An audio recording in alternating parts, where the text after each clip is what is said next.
Hello, English Composition 2. This is the second week of our home instruction, and I hope you're doing well at this time. And I hope you're watching the videos too, because I'm trying to condense them, make them short, fast, and intense, so you can get what you need. This week we have a paper coming up. The rough draft is due April 6th, and I want you to be thinking about that. You need to be able to compare two stories, and we have a few so far, but you want to be able to compare some of the different stories on the list and choose two stories that you really like. So that's why we're having these discussions, and plus these stories will appear on your final exam. So it behooves you to read them or listen to them. I put audio clips up, and you can also offer your comments about them, which will help them stay in your mind and help you to really learn something about them. The two stories this week are Ernest Hemingway's Hills Like White Elephants and The Birthmark by Nathaniel Hawthorne. Ernest Hemingway, the first of our writers, is American Nobel Prize winning author of the 20th century, and he wrote in what's called an objective style, which means that he just delivers the facts, almost like in a police report. You just hear the dialogue, almost like you're hearing a recording, and you have to figure out what's going on. It's also very interesting that as you read through the story, he gives you a few details about the setting, and he also gives you some details about the couple, the American and the girl. But these details go by very rapidly, and sometimes time skips. The whole story takes place in 40 minutes, and yet it's only 3 or 4 pages long.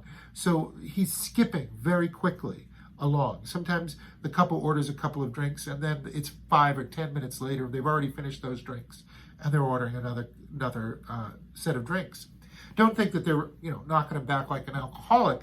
Hemingway wants you to realize they drank these drinks over 10 minutes, and then they had another. They are still drinking pretty fast, though, because I think they have 3 orders of drinks in 40 minutes, so they're trying to get drunk for some reason. So the beginning is them in this situation. They're called the American and the girl.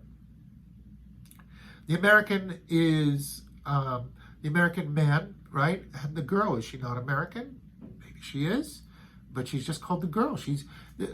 Why isn't she the woman? Why isn't she the American woman or the English woman or the French woman? She doesn't understand Spanish, and she doesn't know a lot about absinthe. So we know that she's not a Spanish woman. So that's an interesting thing. As you look at this story, you'll notice page 122, 123, the man keeps trying to convince the girl of something. He says on page 123, it's really an awfully simple operation, Jig. It's not really an operation at all. And she doesn't react well to this. She says, the girl looked at the ground the table legs rested on. I know you wouldn't mind it, Jig. It's really not anything. It's just to let the air in. The girl did not say anything. I'll go with you and I'll stay with you all the time.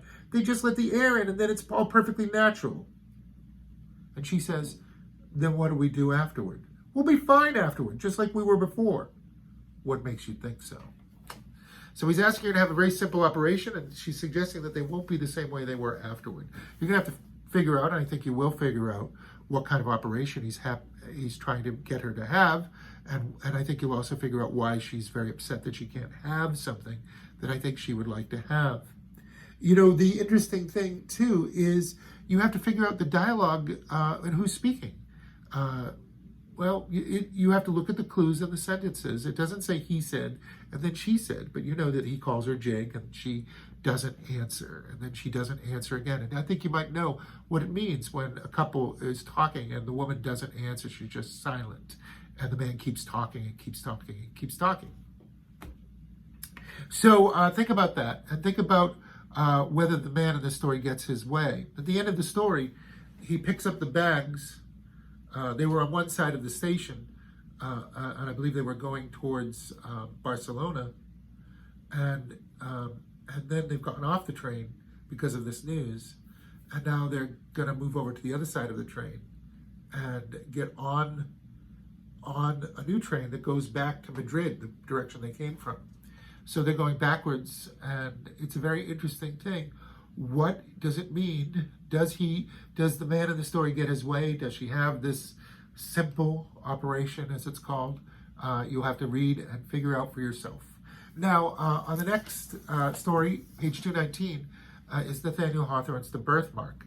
This is a legendary story that is considered very relevant to today's issues about nose jobs and breast implants and pec surgery and calf implants and abdomen liposuction. We live in an age where people get obsessed about bodies and beauty. And in this story, a man named Almer, a scientist, says to his wife Georgiana, her name is Georgiana, that she has a birthmark on her cheek, and it's in the shape of a little hand. And he says, "You're so perfect, darling. You know, that horrible birthmark destroys your beauty." And she's stunned. She's stunned to hear that this man that she married thinks that she's ugly and she's the most beautiful woman anybody ever saw. And most people thought the birthmark was indeed a beauty mark. But he obsesses about this one flaw in the woman, and he forces her to undergo horrific experiments in order to get rid of the birthmark. And I won't reveal to you how this story ends, but I would like to see your comments on what you think of the ending in the comment section on our discussion thread. Thank you so much. Look at these two stories. We'll talk about what both of them mean. But one last thought about the birthmark. It does seem to be about a war between two different ideas. You might want to think about that. What are the two different ideas that are battling in the birthmark? Have a great day. Bye-bye.